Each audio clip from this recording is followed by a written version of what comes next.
오늘 제가 드린 말씀은, 강의할 내용은 주로 이제 북한군에 대한 내용입니다. 북한군에 관련된 내용을 저는 이렇게 글씨에 보면 경남대학교 극동문제연구소라고 되어 있지만 실제 저는 경남대학교 극동문제연구소에도 있으면서 여러분도 아시는지 모르지만 북한대학원 대학교 교수를 같이 하고 있습니다. 그래서 북한대학원 대학교에서 북한 군사안보를 담당하고 있는准교수이기도 합니다. 간혹 이제 언론에 많이 노출되다 보니까 뭐 유명한 사람은 아니지만 알아보시는 분들이 좀 있어요.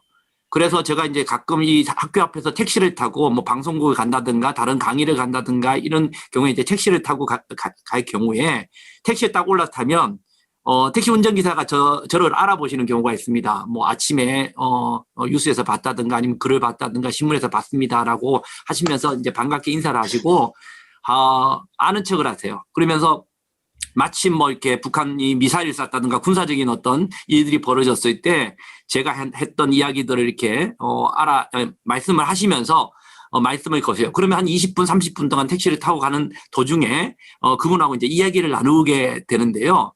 그 택시 안에서 과연 무슨 일이 벌어질까요? 여러분들 참 궁금하죠. 거기서 제가 뭐 아는 척을 하고 북한군에 대해서 설명을 하고 그러지 않아요. 사실 어쩌면 20분 동안 일방적으로 이 택시 운전기사분이 저한테 강의를 해주세요. 참 재밌는 이야기죠. 근데 그 말이 맞고 틀림이 아니라 다름이 많아요. 사실요. 어떻게 보면 잘못 알고 계신 것도 많고 또 어떻게 보면 저도 깜짝 놀랄 내용들을 이야기하신 분도 많고 그렇습니다. 제가 왜 이 말씀을 드리냐면 제가 뭐 북한학이 박사고 북한대학교 교수고 제가 이렇게 강의를 한다고 해서 제가 북한 전문가다 다 안다라고 생각하지 않아요. 그만큼 우리 사회에는 북한 전문가가 다인 것 같지만 또 아무도 없는 게 우리 북한 전문가예요. 그런 그만큼 북한에 대한 오해가 많고 북한은 폐쇄되어 있고 북한에 대한 정보가 없다 보니까 무슨 뜻이냐면 북한에 대한 대단히 잘못된 정보들이 돌아다니고 이런 잘못된 정보가 돌아다님으로 인해서 북한에 대한 뭐랄까요 가짜 뉴스 이런 것들은 올고지 우리한테 돌아오는 거예요. 북한에 대한 오해와 북한에 대한 그 몰이에 북한에 대한 그러니까 뭐 북맹이라고도 이야기하는 이런 것들이 여러분들한테 돌아오고 우리 삶에 돌아오는 거예요. 우리 삶이 평화롭지 못하고 어쩌면 우리 경제에도 영향을 미치는 거죠. 그러니까 북에 대한 어떤 과도한 어떤 위협에 대한 인식이라든가 이런 것들은 국방비에 과도하게 돈을 쓸 수밖에 없게 만들고 우리를 불안하게 만드는 거죠. 그리고 우리 사회에 가짜뉴스가 횡행하죠. 혹시 1년 전에 기억하실지 모르겠습니다만 딱 이맘때였을 겁니다. 작년에 김정은 위원장 사망설까지 돌면서 우리 사회가 아주 혼란스러웠던 걸 여러분들이 기억이 나실 겁니다. 그만큼 우리 사회가 북을 모른다는 거죠. 그 모르는 북 중에서 가장 우리가 모르는 것 중에 하나가 북한군이겠죠.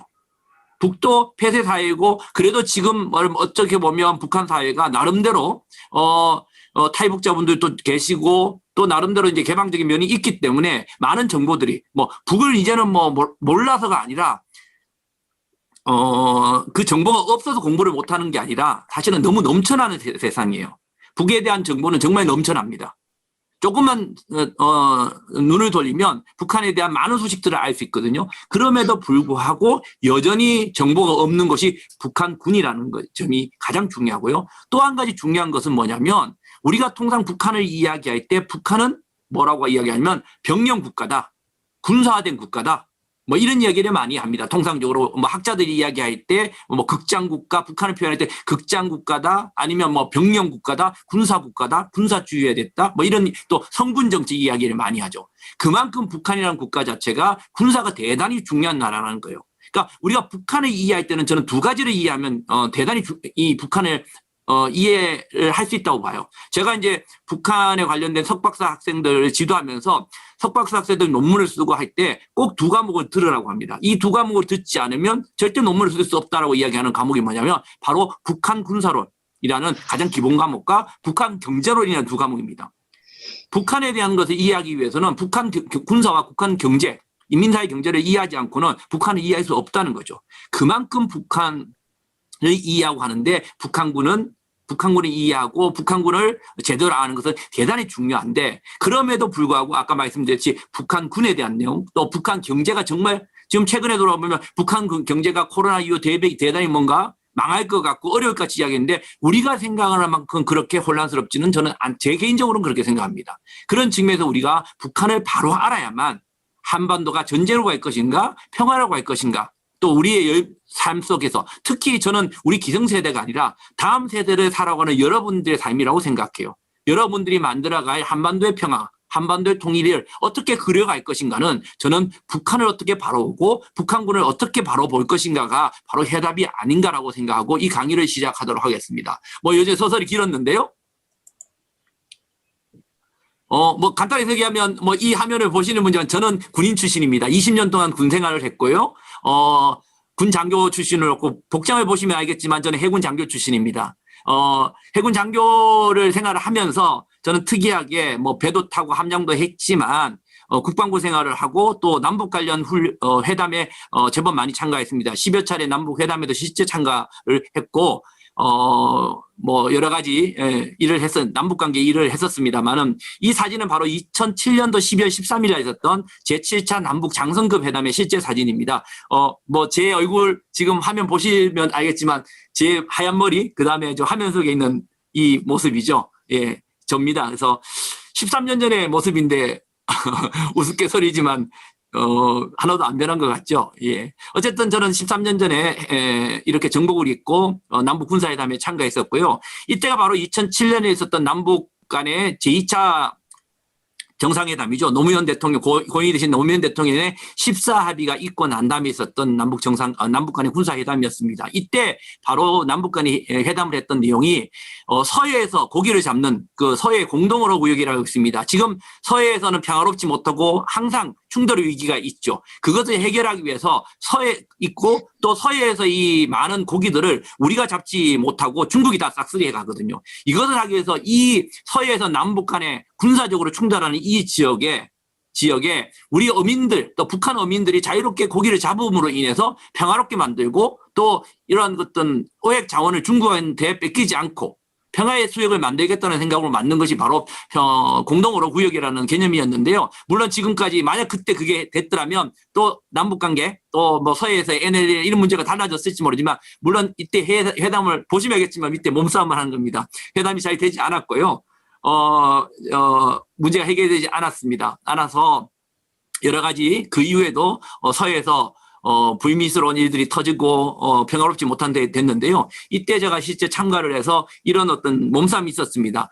실제 남북관계 회담에 있어서 남북 간에 하는 성원인이 실제 이렇게 몸싸움을 하고 멱살잡이를 한 것은 제가 처음이고 마지막입니다. 딱 한 번 있었던 사건이 이 사건이었는데요. 그때 당사자이긴 합니다. 그래서 제가 뭐 이 사진을 보여드린 거는 뭐 제가 이런 그 경험이 있다는 걸 보여드리는 것이 아니라 사실 제 앞에 있는 사람이 저보다는 나이가 한 몇 살 많은 이제 북한으로 치면 저는 그 당시에 소령이었고요. 이 사람은 중자고 저보다 약간 계급이 높은 사람입니다. 중자하고 이제 제가 이제 손을 맞잡고 있는 사람이 팔뚝을 잡고 있는 사람이었는데요.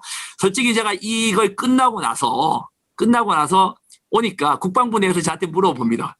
뭐라고 했냐면 야, 그 북한군하고 그 자리에서 뭐 총 맞을지도 물론 총은 안 갖고 있습니다만은 거기서 북한하고 맞짱을 떴는데 무섭지 않느냐 뭐 그럴 용기가 어디 있었느냐 이런 질문을 던지시는 시민분들도 많았었고 또 국방부에 와서도 그런 질문을 많이 받았습니다. 사실 제가 저 앞에 있는 북한군 발뚝을 잡았는데 정말 발뚝이 되게 굵더라고요. 정말 예. 그래서 사실 뭐 무섭거나 그런 거는 그 당시는 없었지만 어쨌든 대단히 그런 모습들을 보면서 그때 이 장면을 보면서 과연 나는 북한군을 어떻게 생각하고 북한군을 제대로 알고 있는가. 어떻게 보면 이런 회담을 하고 있을 때 우리 스스로가 북한군에 대해서 너무 모르고 있기 때문에 상대에 대해서 너무 모르고 있기 때문에 회담이 이루어지지 않는 경우가 너무 많았어요. 사실요. 그렇다고 해서 뭐 북한의 편을 들고 뭐 북한한테 양보하는 게 아니고 우리가 지피지기면 백전불태라는 말이 있습니다. 나를 알고 상대를 알면 질 일이 없다는 그런 얘기거든요. 이때까지 남북 관계에 있어서 놓고 보면 우리는 너무 뭐 적이라고 표현할지 모르겠지만 뭐 군 출신이라도 보면 제가 적이라고 표현하는 게 적절할지 모르겠습니다만은 어쨌든 적일 수도 있고 어떤 상대일 수도 있고 하면 우리가 대적해야 되고 대응해야 되고 우리가 풀어야 될 문제가 있는 상대거든요. 분명한 상대이거든요. 그 상대를 우리가 너무 모름으로 인해서 이런 회담뿐만 아니라 꼭 이렇게 만나서 하는 회담뿐만 아니라 뭔가 우리가 문제를 풀어갈 때 대북 정책을 만들어갈 때 상대를 모름으로 벌써 정상적인 문제를 만들지 못했던 경우가 많다는 거예요, 사실요. 그런 측면에서 우리가 상대를 좀 알아야 되지 않겠는가라는 생각을 합니다. 그런 측면에서 여러분들한테 뭐 이렇게 여러분들하고 만나서 이야기를 하면 참 이렇게 질문도 던지고 상방향 좀 재밌게 하겠는데요. 오늘은 그냥 제가 일방적으로 제가 자문자답하겠습니다. 던지고 제가 질문을 답변하고 이 화면에 보시고 위에 있는 화면과 아래 화면의 모습 중에 여러분들 지금 한 100여 명이 수업을 듣고 계시는 걸 알는데 여러분들 중에 북한군의 모습들 뭐 북한의 모습이라고 표현했을 수도 있겠지만 북한군의 모습이 위일까요 아래일까요? 여러분은 어떤 모습이 북한군의 모습이라고 생각하고 북한의 모습이라고 생각하시겠어요? 대단히 호전적이고 저렇게 전쟁 광이고 이런 북한군의 모습과 또 한편으로 놓고 보면 완전히 저기 뭐 다 굶어 죽어가고 우리가 소위 말해서 군대를 얘기할 때 당나라 군대라는 말이 표현이 맞는지만 정말 군대 같지 않은 저런 군대의 모습들과 문제가 북한의 모습일까요? 한편으로 보면 뭐 이게 꼭 북한의 군뿐만 아니라 위의 모습이 북한의 어떤 그런 항상 남쪽을 뭐랄까요? 적화야욕에 불타는 그런 북한의 모습일까요? 아니면 지금에도 굶어 죽을지 모르는 기아가 넘쳐나는 이 모습이 북한의 모습일까요? 여러분의 머릿속에는 북한이 어떤 거라고 생각하세요? 뭐 예전에는 어쩌면 모르겠지만 이것에서 선택에 그러니까 어쩌면 양쪽에 선택하는 분들이 많았을지 모르겠지만 지금의 아마 젊은 분들은 이것을 양쪽을 선택하시지 않을 거예요. 예, 아마 여러분들은 대부분 두 가지 다 모습이 북한입니다라고 이야기하시는 분들이 대부분이 아닐까라고 생각을 합니다. 그럼 여기서 제가 한마디 더 묻겠습니다. 그렇다면 위의 모습과 아래 모습을 합친 게 북한일까요? 라는 질문에 대해서는 어떻게 답하실까요? 예, 위에가 50이고 밑에가 50이고 아니면 위에가 60이고 밑에가 40이고 위의 모습과 아래 모습을 합친 썸을 한 모습이 북한의 모든 것일까요? 북한군의 모든 모습일까요? 그렇지 않다는 거예요, 사실요. 저는 가끔 이런 얘기합니다. 수업을 할 때 학생들한테 여러분들이 핸드폰을 들고 나가서 위의 모습과 아래 모습을 우리나라에서 찍을 수 있습니까? 라고 물어봅니다. 없을 것 같습니까? 사실 뭐 극단적인 모습이 아니지만 뭐 북한이고 북한군이 아니더라도 우리 남쪽에서 위의 모습과 밑의 모습들은 충분히 찍을 수 있는 모습이에요. 우리도 한미연합 훈련을 하고 훈련을 하는 모습을 찍을 수 있습니다. 인터넷만 뒤져도 저 위의 모습과 유사한 우리의 훈련하는 모습들은 있습니다. 반대로 밑의 모습들 뭐 군대의 모습은 아닐지언정 우리 남쪽에도 분명히 뭔가 저런 모습들을 찍을 수 있는 사진을 찍을 수 있는 거거든요. 무슨 뜻이냐면 어느 사회건 존재하는 거예요. 사실요. 존재하는 겁니다. 단 저 모습들이 얼마나 비중이 많으냐는 거죠. 우리가 중요해야 되는 것은 저런 극단적인 모습들이 아니라 좌우의 극단, 어쩌면 극단의 모습들, 이 모습이 아니라 보편의 모습인 거죠. 저는 이렇게 생각합니다. 우리 사회가 건강하고 우리 사회가 북한보다 더 우월할지 모르겠지만 지난 6월 25일 날 작년 6월 20일 날 우리 대통령께서 하신 6.25 기념사에서 이렇게 했습니다. 우리는 북한보다 이미 1인당 국민 소득에서 24배나 더 많고 전체 국가의 어떤 예산 측면에서도 몇십 배 많고 무역력 양을 비치는 300배, 400배 많다고 말씀하셨습니다. 이미 체제 경쟁에서는 우리가 승리했고 이겼다고 말씀하셨거든요. 그 자신감은 어디서 나왔냐? 우리 사회가 갖고 있는 아주 뭔가 다양성을 존재하고 또 더 중요한 건 뭐냐면 우리 사회는 극단적인 면이 적다는 거예요. 설령 이런 것들을 우리 사회가 나가서 사진 찍을 수 있었지언정 우리는 그것은 사실 어떤 극단적이고 한 끝단이라고 본다면 이것들이 뭐 0. 몇 % 존재할 수 있겠죠. 하지만 실제 우리 사회는 건강하고 이런 사회들이 중간에 보편이라는 것, 상식이라는 존재가 훨씬 더 많이 존재한다는 거예요. 그러나 아직까지 여전히 북은 이 양끝단의 모습들이 상당 부분 많이 존재하고 있는 것은 사실이나 그래도 이들은 이 두 개가 합쳐서 하나가 북이 되는 것이 아니라 저는 중간에 북한이 갖고 있는 객관, 북한이 갖고 있는 일반이 분명히 존재한다는 거예요. 예. 우리는 그걸 놓치고 있군요. 지난 70년의 분단사 속에서 우리가 북한을 이해할 때 항상 보면 흑백의 논리로서 선택의 논리로서 북을 선택했죠. 마치. 그러니까 이데올로기를 강요당하고. 그러나 이제 이미 저는 그 시기는 지났다고 봐요. 사실은요. 우리는 벌써 북을 그렇게 대우하고 할 시기는 저는 지났다고 생각합니다. 우리는 자신감을 가지는 거군요. 사실요. 체제경에서 이겼다. 그렇게 놓고 본다면 북이 갖고 있는 어떤 양끝단에서 태기를 해서 뭐 이쪽을 선택하면 뭐 좌파고 이쪽을 생각하면 우파고 이쪽을 생각하면 보수고 이쪽은 진보다 이런 개념이 아니라는 것이죠. 사실요. 이런 개념으로 북을 접근하는 것이 아니라 북이 갖고 있는 보편, 북이 갖고 있는 상식, 북이 갖고 있는 객관의 영역에 넓혀진 이 영역에 북한의 모습이 진짜 무엇인가를 우리는 알아야 된다는 거예요. 이런 측면에서 저는 북한에 존재하고 있는, 북한을 보기 위해서는 이런 끝단의 양극단의 태결하는 어떤 그런 이데올로적인 측면이 아니라 특히 북한군을 쳐다볼 때 이 보편의 영역을 찾아봐야 된다는 겁니다. 그런 측면에서 보면 사실 어떻게 보면 이런 지금까지 있었던 것은 사실 어떻게 보면 뭐 누가 잘못됐다. 지금까지 있었던 남북 간의 이런 어떤 뭐랄까요. 극단의 선택의 어떤 강요된 이데올로기의 선택이 저는 뭐 잘못됐다고 생각하지는 않습니다. 우리가 어떤 그 체제에 1953년도에 우리가 전쟁이 끝났을 때 남쪽은 정말 그 당시에 있었던 160개국에서 159등 1인당 국민 소득에서 이 70%이 되지 않은 국가였습니다. 사실 어때 북이 우리보다 더 잘 살았죠. 그런 상황 속에서 우리가 체제의 싸움을 했었고 그 속에서 우리가 했었던 거기 때문에 지금 젊은 세대들, 여러분 세대들이 이해할 수 없는 또 전쟁을 경험했던 기성세대들, 우리 아버님 세대들, 우리 할아버지 세대가 했던 그 아픔을 우리는 충분히 이해를 해야 된다고 생각해요. 물론 그분들도 우리 젊은 세대들을 이해해야 된다고 생각하죠. 서로가 서로를 무시해도 돼서는 안 되고 서로의 그 삶을 저는 인정해야 된다고 생각을 합니다. 그런 차원에서 과거에 있었던 사실 어쩌면 우리가 경험했던 어떤 양단의 선택을 강요당했던 시대는 그 당시에 특정한 경험, 분단, 전쟁 이런 것들이 사회 과정을 통해서 우리가 굳혀진 거거든요. 사실 앞에 있는 만화들 보시면 사실 왼쪽에 있는 거는 남쪽 만화고 오른쪽에 있는 건 북한 만화입니다. 사실 두 개 다 똑같은 내용이에요.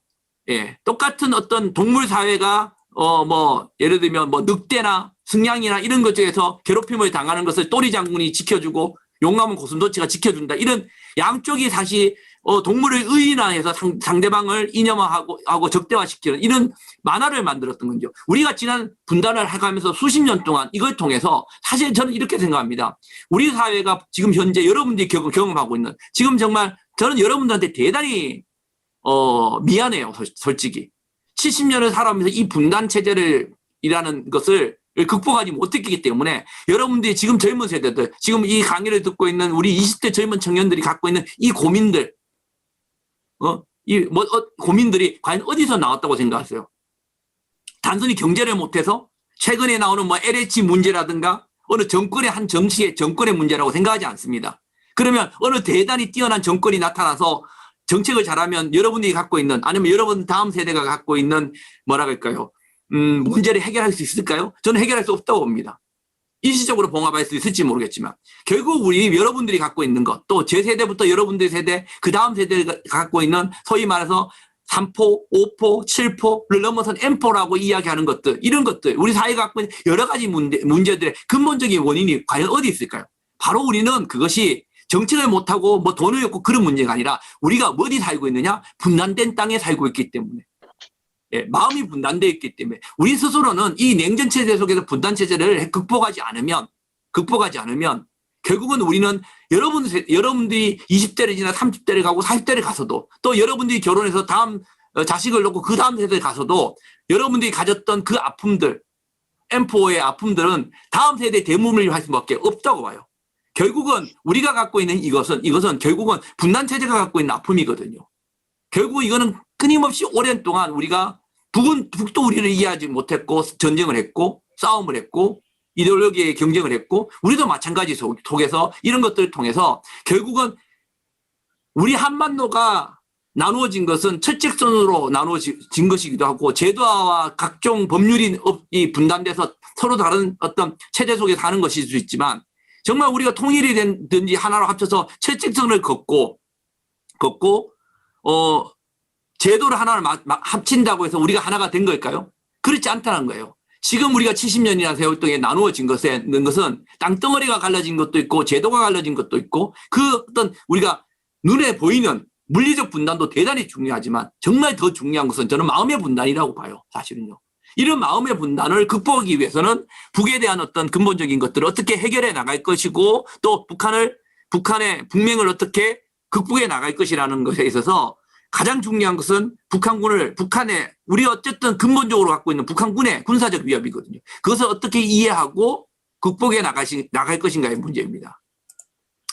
우리가 북을 볼 때 이렇게 봅니다. 북한을 미친놈 취급하기도 하고 나쁜 놈 취급하기도 하고 또 한편으로 보면 불쌍한 동정론으로 취급하기도 합니다. 북한이 미친놈인가요? 미친놈일 수도 있겠죠. 나쁜 놈인가? 나쁜 놈이 분명히 저는 뭐 모르겠습니다. 나쁘다고 표현할 수 있습니다. 이거는. 예, 분명히 나쁜 짓을 많이 했죠. 한편으로 보면 북한이 불쌍하다고 표현하는 사람들이 있습니다. 그러나 제가 표현하고 있는 미쳤다, 미친, 나쁜, 불쌍한 것은 북한 그 자체의 이야기 아니라 우리가 북한을 볼 때 어떤 시각으로 북한의 행동을 평가하고 바라볼 것인가 하는데 우리가 북한을 쳐다볼 때 미친놈의 시각으로, 그러니까 북한을 미쳤다는 시각으로 쳐다본 건 아니에요. 북한이 예를 들면 핵실험을 한다든가 최근에 미사일을 발사하는 것을 미사일 발사했습니다. 북한이 얼마 전에도 미사일 발사했죠. 탄도미사일도 발사하고 순항미사일도 발사하고 벌써 6차례 핵실험을 했습니다. 그렇게 할 때마다 가끔 이런 얘기합니다. 북이 뭐 미사일을 발사하고 핵실험 할 때 가끔 TV 화면 같은데 공공장소에서 있을 때 TV 화면에 연합뉴스나 YTN 같은 경우에 북이 미사일 쐈다라고 하면 옆에 계신 분들이 딱 말을 던집니다. 그러면 어떤 말이 가장 먼저 나오냐면 미친 새끼 미친놈 뭐 이런 단어가 제일 먼저 떠오르죠. 저 스스로 입에서 그런 말이 제일 먼저 나옵니다만은 사실 어떻게 보면 말장난 같지만 북이 핵실험을 하고 미사일을 쏜 거에서 미친놈이라고 하면 북한한테 면죄부 주는 거예요. 여러분들 미친 사람이 사람을 법률적으로 진정한 미친 사람이 사람을 죽인다든가 뭔가 나쁜 어떤 행동을 했을 때 그 사람이 법률적인 어떤 제재를 당하거나 법률적으로 뭔가 해서 해결할 수 있나요? 없습니다. 미친 사람은 정신병원에 들어가는 거죠. 의학적인 것을 해야 되는 거죠. 그리고 또 한 가지 미친 사람이 하는 행동은 이유가 없어요. 그냥 미친 행동일 뿐이고 예측할 수 없는 거죠. 우리가 북한이 하는 행동을 미쳤다고 이야기하는 순간 어떻게 보면 오히려 북한한테 면죄부를 주는 것이고 또 더 중요한 것은 미친 행동을 예측할 수도 없고 그 이유를 알 수 없기 때문에 우리가 대응책을 알 수 없는 거예요. 어떻게 보면 지난 70년 동안 북이 우리가 핵 문제를 해결할 수 없었고 북한 내 어떤 위협을 해결할 수 없었던 가장 큰 이유는 여러분들 시민사회뿐만 아니라 우리의 정말 뭐랄까요 학자들이나 우리 전문가들조차도 북한의 행동 자체를 꼼꼼하게 쟤들이 왜 저럴까라는 공공한 이유보다 북한의 그 행동 자체를 미친 행동 취급했기 때문에 그런 거예요, 사실요. 그런 행동이 나쁘냐 아니야? 당연히 나쁜 행동이죠. 그게 단 행동이자 그 나쁜 행동이라는 것에 대해서 제가 뭐 나쁘지 않다는 게 아니라 그 행동이 나쁘다라는 걸 하면 북이 예를 들면 어떤 행동을 했습니다. 했습니다. 근데 북이 우리한테 무슨 회담을 요청한다고 했을 때 하기도 전에 뭔가 하기 전에 저희들은 가끔 이런 얘기입니다. 북이 뭔가를 행동을 하면 쟤들은 무슨 꿈꾸기를 갖고 가는 거야. 항상. 이렇게 이야기하는 거죠. 예. 이것도 어떻게 보면 북한이 하는 모든 행동은 어떤 근본적인 뭐랄까요. 자신들의 그러니까 근본적인 어떤 이유가 있는 것이 아니라 그냥 나쁜 행동이라는 거죠. 사실요. 이 역시 나쁜 행동이라고 단정하고 미친 행동이라고 미친놈이라고 보는 행동은 별반 다르지 않다는 거예요. 사실요. 반대로 놓고 보면 또 한편에 뭐 이게 뭐 보수적 진영에서의 뭐 시각이라고 보면 불쌍한 동정적 시각에서 보면 북한이 하는 모든 행동들을 다 불쌍한 시각으로 쳐다보는 거예요. 단순히 북한의 시민사회에 불쌍한 게 아니라 북한의 정권이 하는 행동 자체가 모든 것을 책임을 어디 두는 거냐? 뭐 한미연합훈련 때문에 그렇다. 북한이 살려고 얼마나 어렸으면 저렇게 할 것이냐는 시각으로 접근하는 또 시각이 있어요. 과연 그게 또 맞는 시각일까요?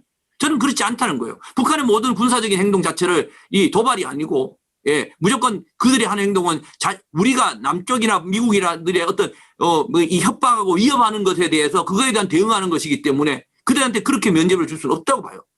사실은요. 예. 그러니까 불쌍한 시각으로 동정 시각으로 보는 것도 맞지 않다는 거죠. 사실요. 저는 이런 얘기를 합니다. 북을 쳐다볼 때 두 눈을 뜨고 다 쳐다봐야 된다고 생각하거든요. 북한의 군사적인 행동을 쳐다보거나 군사적 위협을 쳐다볼 때 두 눈을 뜨고 쳐다봐야죠. 그런데 어떻게 보면 미쳤다고 쳐다보거나 나쁘다고 쳐다보는 시각은 어떻게 보면 왼쪽 눈을 감고 오른쪽만 눈 뜨는 상태에서 한쪽 눈만 뜨고 쳐다보는 시각이겠죠. 반대로 우리가 불쌍한 시각이라고 보면 반대로 오른쪽 눈은 감고 왼쪽 눈을 뜨고 뭐만 쳐다보는 시각이라고 생각을 해요. 차라리 저는 이런 한쪽 눈만 뜨고 보는 시각이라고 볼 바에는 양쪽 눈 다 감고 보는 게 나아요. 사실은요. 두 눈 다 뜨지 않을 바에는 사실은. 이런 잘못된 왜곡된 것들 차라리 양쪽 눈을 감고 안 보는 게 낫지 어설프게 한쪽 눈을 뜨고 쳐다보므로 해서 왜곡된 또 우리의 뭐랄까 한쪽 눈에 경도된 또 편견과 그런 것을 갖고 재단을 하고 한편으로 보면 자기 희망적 사고로서 봄으로 인해 가지고 우리가 제대로 된 북한을 쳐다보지 못하고 그럼으로 인해서 우리가 제대로 된 대북 정책과 제대로 된 통일 정책과 이런 것들을 만들 수 없고 제대로 된 뭐 대북 위협에 대한 대응책을 만들 수 없었던 것이죠. 그런 측에 놓고 본다면 과연 북의 행동 자체가 제가 합리적이라는 표현이 뭐 많은 사람들이 적절하지 않다고 표현할 수 있지만 합리적이란 단어는요. 뭐 선하다 착하다의 의견이 아니라 정말 대단히 계산적이라는 의미예요. 뭐냐면 북이 뭔가를 행동할 때 핵실험을 할 때 북이 핵실험을 할 때 제재가 있을지 모르겠습니까? 북한이 바보가 아닌 이상 당연히 알죠. 근데 제재가 있음에도 불구하고 합리는 겁니다. 왜? 인민이나 북한의 주민적 차원이 아니라 북한 정권적 차원에서 체제적 차원에서 이득이 되는 면이 있기 때문에 생존차가 있기 때문에 그게 바로 합리적이라는 거거든요. 사실요. 북이 그런 행동을 할 때는 뭔가 할 때는 한계는 어떻게 놓고 보면 이익이 있다는 거예요. 손해되는 것보다 이익이 있다는. 여러분들이 뭔가를 선택할 때도 마찬가지지 않습니까? 뭔가를 뭐 미치고 나쁘고 그런 개념이 아니라 여러분들이 뭔가 두 개를 선택할 때 자기가 선택할 수 있는 그 환경이나 모든 것을 봤을 때 자신의 이 선택이 자신한테 이익이 된다고 생각할 때 선택하는 게 손해된 거 선택하는 건 아니거든요. 사실요. 물론 모든 사람이 합리적이지는 않습니다만은 어쨌든 저는 북한을 쳐다볼 때 최대한 뭔가 특수성은 존재하겠지만 미쳤다 미친 놈 나쁜 놈 어떤 불쌍한 놈 이런 한쪽 눈을 감고 보는 시각이 아니라 대단히 두 눈을 뜨고 쳐다볼 수 있는 북한도 어떻게 보면 아까 말씀드린 초기에 얘기했듯이 양끝단이 아니라 보편이 존재하고 그들 나름대로의 그러니까 일반이 존재하고 객관이 존재한다는 거예요, 사실요. 그러니까 우리의 모습이 아니라 우리가 재단하지 말고 북한이 과연 왜 그렇게 생각하고 그런 행동을 했을까라는 좀 더 역지사지하는 입장에서 북한을 쳐다봐야 된다는 겁니다. 그런 측면에서 북한을 쳐다보면서 가야 되는데요. 군사적인 벌써 시간이 이렇게 됐는데 이런 측면에서 이제 우리가 북한을 우리가 군사를 어떻게 쳐다보고 있냐. 제가 이제 앞서 이제 군사회담에 참가했었던 모습을 보여드렸을 겁니다. 제가 그때 느낀 게 그렇습니다. 저희들이 이제 북한에 회담을 참가를 하면 통상 북한 쪽에서도 회담 대표들이 참가하고 우리도 참가를 합니다. 근데 우리 회담 대표는 뭐 국방부에 관련된 분들, 통일부 분들 이렇게 해서 엮어서 가면 우리는 누가 어떤 직책에 누가 어느 소속에 나갔는지 부위애들이 다 알아요. 근데 뭐 제가 모르는 게 아니라 진짜 우리는 나갔을 때 앞에 앉아있는 북한 대표 5명이 정확히 어디 소속이고 어떤 지휘 개선에 있는지를 모르고 나가는 경우가 태반이에요. 걔들은 그냥 내가 국방위원회 뭐 참사입니다. 뭐 국방위원회 소속입니다. 뭐 이런 정도로 이야기하고 말아요. 이게 전 대단히 중요하다고 봐요. 그러니까 상대방하고 협상을 할 때 이야기할 때 뭐 이것은 여러분들이 나중에 사회에 나갔을 때 뭐 어느 회사의 대표로서 아니면 회사의 어떤 뭐 여러분들이 실무자로서 상대방 회사하고 뭔가 거래를 하기 위해서 뭐 협상을 하고 할 때 상대방 대표의 격을 맞추고 상대방 대표가 어떤 상황인지를 제대로 알아야 협상이 됩니다. 그리고 내 카드를 쓸 수 있는 거죠. 협상이라는 건 결국은 내가 가져간 카드를 적게 쓰고 상대방이 많이 쓴 카드를 많이 뺏어오는 싸움이거든요. 양보를요. 근데 상대방이 누군지 모르고 상대방이 어떤 지위에 있고 상대방이 어떤 권한을 갖고 있는지 모르는 상태에서 다 가면 내가 갖고 있는 카드는 뺏기 십상이고 상대방의 카드는 못 가져오는 거예요. 가장 중요한 것에 있어서 제가 말씀드린 북한 군사를 보는 데서 가장 큰 문제는 우리가 지금까지 북한의 군사 지휘 체계를 제대로 알고 있냐는 거예요. 그러니까 북한군이 어떤 지휘 체계를 갖고 전쟁을 하고 북한의 군사 무기를 만드는데 어떤 체계로 군사 무기 체계를 만들어지고 그러니까 북한 군사에 관련된 정책이 이루어지는 것들이 물론 뭐 북한이 이것뿐만 아니라 정치계나 이런 것들이 다 자세히 알려지지 못하니까 그거보다 훨씬 심하게 북한 군사 지휘 체계, 지휘 지도 체계라고 얘기하는 북한의 군사 체계를 이해가 안 되고 있어요. 그게 무슨 뜻이냐? 그나마 지금 우리가 통일부라든가 이런 자료들을 찾아보시면 뭐 여러분들이 이 수업을 받으시면서 설명을 들으시고 표를 보시는 분도 있겠지만 여러분들 이제 간혹 보면 제가 이제 제 화면에 보시면 여기 보시면 통일교육원에서 나온 통일의 한반도 평화 이해라는 게 있고요. 뭐 통일 문제 이해, 그다음에 북한의 이해 이런 책들이 쭉 있습니다. 이런 책들이 쭉 있는데요. 이런 책들을 보면 그런 지도 체계라는 것이 쭉 나오고요. 그림들이 쭉 나옵니다. 이런 것들을 보시면 다른 것들은 그런 대로 괜찮아요. 제가 이해를 할 수 있고 그다음 맞아 떨어진다고 생각하고 그릴 수 있어요. 그리고 심지어 탈북에서 오신 분들 중에 그런 분들이 그걸 충분히 그리실 수 있는 분들이 있기 때문에 오류를 상당히 잡았다고 봐요. 그런데 북에 대한 것들은 올고지 지금 사실 보면 우리 통일부에서 만든 것도 그렇고 이런 것들이 대부분 국방부에서 발표한 이제 국방백서를 근거로 하고 있어요. 2018년 얼마 전에 저거 2018년 국방백서를 제가 올렸는데요. 얼마 전에 이제 국방부에서 2020년도 발간을 했습니다만은 사실 별반 다르지 않습니다. 이 그림이 뭐에 틀렸느냐? 참 어떻게도 보면 제가 보면 뭐 이런 얘기하면요 대단히 한심스러워요. 사실은. 그러니까 북의 이 구조가 군사 지휘 체계라든가 이 군사에 관련된 지휘 체계가 이렇지 않거든요. 사실 이 그림처럼 이렇지 않아요. 예, 북이라는 국가가 갖고 있는 북은 당국가예요. 그리고 북은 명백하게 북한군은 우리나라 같이 국민을 위한 국가의 소위 말해서 우리는 대통령이 최고 총수권자시죠, 사실요. 이거 국민을 위한 군대이고 국민의 안전과 재산을 보호하는 그런 국가 방위의 보류입니다. 근데 북한은 명백하게 어떻게 되어 있냐? 당의 군대라고 딱 명백하게 당규하게도 있고요. 또 북한의 헌법에도 당의 명령을 받게 돼 있습니다. 딱 그렇게. 당의 군대예요, 사실요. 그러면 무슨 뜻이냐? 최고사령관이나 이 국가적 기구로서가 아니라 당중앙군사위원회나 당의 기구로서 또 당의 역할을 갖고 있는 기구로 되어 있어요.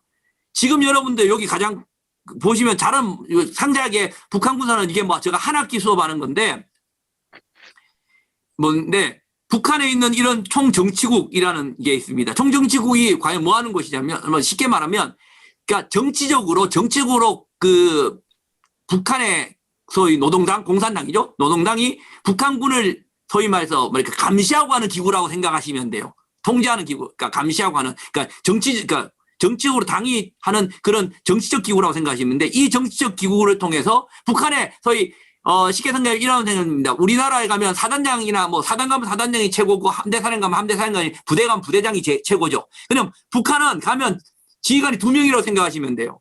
실제 군사적으로 지휘하는 지휘관이 1명 있고요. 정치적으로 하는 이 총정치국에서 파견된 정치국위원회 따로 있습니다. 이 2명의 지휘관이 있다고 생각하시면 되는 거예요. 예, 특이한 구조죠, 사실요. 이런 구조를 담아서 북을 이해해야 돼요, 사실은요. 그렇게 놓고 보면 이 그림처럼 총정치국은 이 그림같이 최고사령관, 물론 최고사령관이 김정은이니까 김정은이 다 하니까 틀린 말은 아니죠.만은 총정치국은 이렇게 최고사령관 밑에 있는 것이 아니라 당 밑에 있는 거예요, 당. 예, 당 밑에. 예. 근데 여기 보면 여러분들 북인 당의 국가인데 당 조직에 관한 당중앙군사위원회라든가 당 조직에 대한 내용이 하나도 없는 거예요, 사실요. 심지어는 그러면서 이렇게 총정치국과 총참모장과 인민무력성이라는 최고사령관 밑에 이렇게 행적으로 이렇게 평행하게 놔뒀다는 거죠. 실제 인민무력성 얼마 전에 국방성으로 하고 이름이 바뀌었습니다. 이것도 사실 어떻게 보면 제가 말하면 물론 김정은 밑에 있으니까 최고사령관이 있는 게 밑에 맞지만은 이 밑에 있는 게 아니라 국무위원회라는 곳의 밑에 있는 겁니다. 사실은요.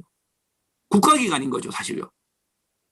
이런 그림 자체가 전혀 잘못되어 있기 때문에 아니 우리가 뭐 국방부 입장에서 보면 우리가 뭐 주적 논란도 있지만 국방부 입장에서는 뭐 국방부 백서에서 주적이 빠졌다고는 하지만 국방부는 결국은 북을 주적으로 해서 쌓아야 되는 군대인데 상대방의 지휘체계조차도 이렇게 제대로 이해하지 못하고 또 제대로 그려놓지 못하는데 상대방하고 어떻게 뭐 싸우든 말든 협상을 하든 어떻게 한다는 거예요, 사실요.